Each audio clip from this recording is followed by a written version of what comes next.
Let's try this again.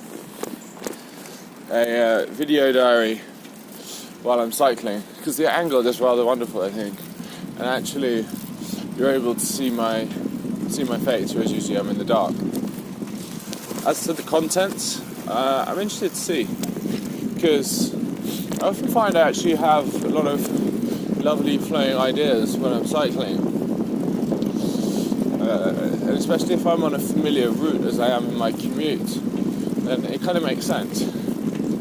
Especially cycling at the time when I tend to, not listen to anything, or just some relaxing music or whatever, chat. So, what is on my mind today? This idea of simplicity and program hopping with diet. So, in recent months I've been doing loads of shit, fumbling around for an approach to diet, how nutrition's going to work for me moving forwards, because the old rules don't quite make sense anymore. The thing is, I've realised I've had inputs from lots of different directions on this. I've been reading lots of different stuff. I think that as a result, my thinking process has become a little jumbled. So I read Thich Nhat Hanh's book Savor on mindful eating, and then sort of applied that for a bit, and then was like, okay, I'm just going to do vegan keto, and I was employing loads of fasting. Then I got my friend David give me some advice, and now I've been seeing a psychotherapist, and he doesn't really give me so much nutrition advice, but it's another person I'm talking to about food. And actually I mentioned to him that I'd been talking to David, and he sort of raised a bit of an eyebrow. So quite a few different things coming in different directions, and of course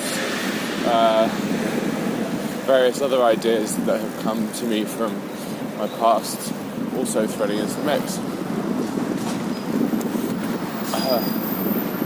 And then on top of that, I've got a book I'm reading, or I'm listening to, In the Realm of Hungry Ghosts by Gabor Mate, which is on addiction,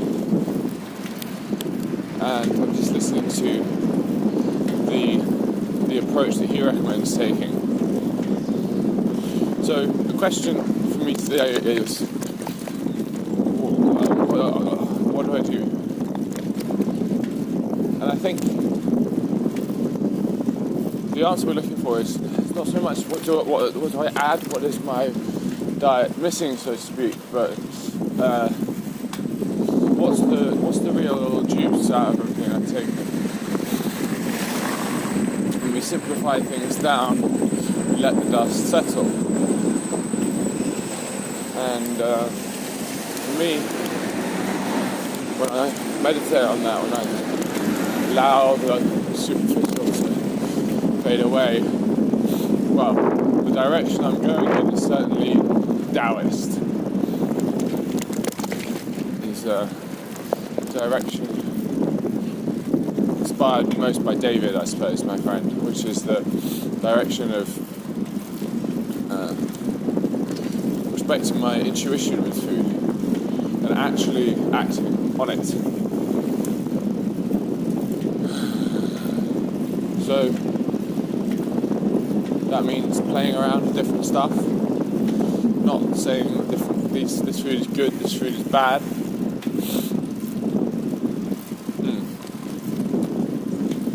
Yeah, but it's on the carry through. It's not on the actual. It's not in the techniques that are the problems. I think almost the difficulty, where my problems have come is not so much that I have used specific techniques which are bad, but it's more that I have been doubting myself. Just there's been a lack of follow through. Actually, I think that the most important ingredient in diet is not so much that you are doing the right thing, but it's that you believe you're doing the right thing. You're acting with intention. Yes, that must be the most important ingredient. And let's navigate this. Right. So, the act of intention means to really pay attention to the body and go with that, what your body's really crying out for. Now, the thing is for me that I have a history of not trusting my body's instincts and ignoring them.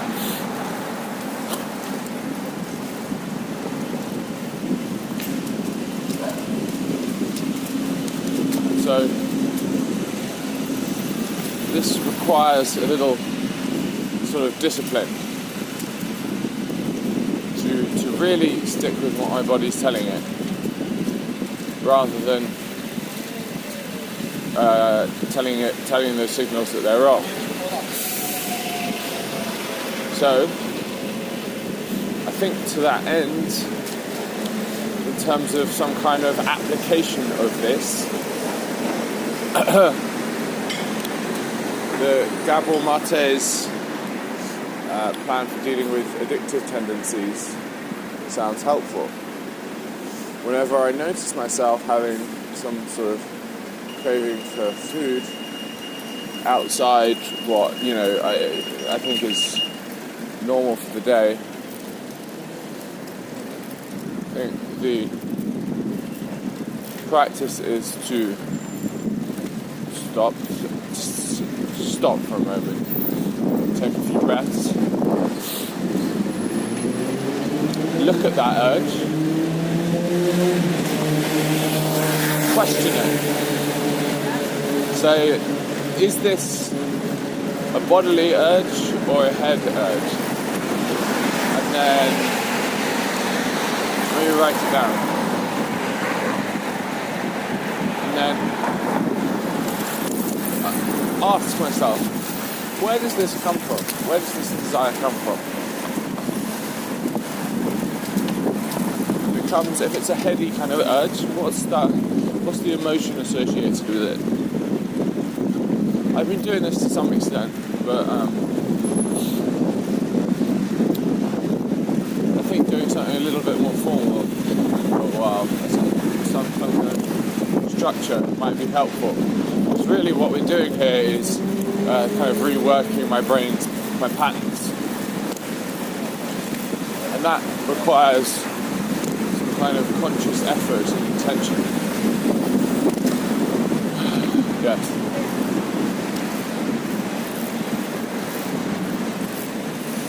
So other than that, real, I suppose, tactics as such. In terms of the foods I eat, I'm actually getting a little more sensitive as to what's what. So for example, I had some mackerel yesterday. Something about it energetically felt a bit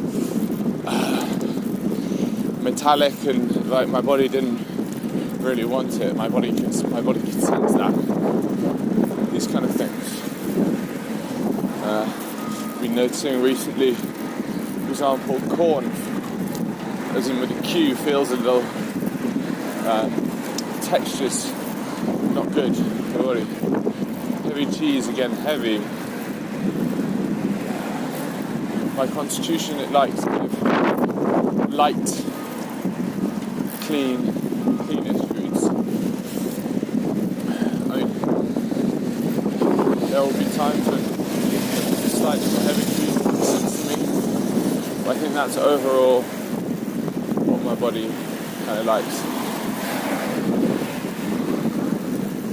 Okay.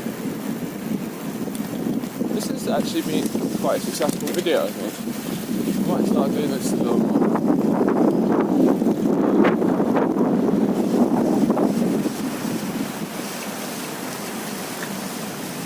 I guess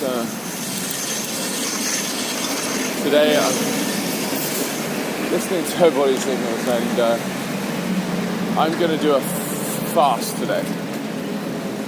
So a day-long fast, which I have not done for quite some time now, at least 5 weeks, which I did it quite a bit in August.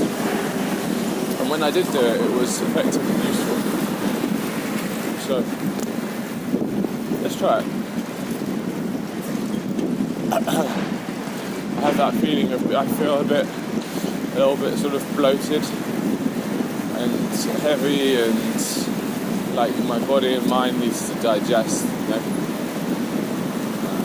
I think good old day fast is, you know, nothing like it for cleaning out L system.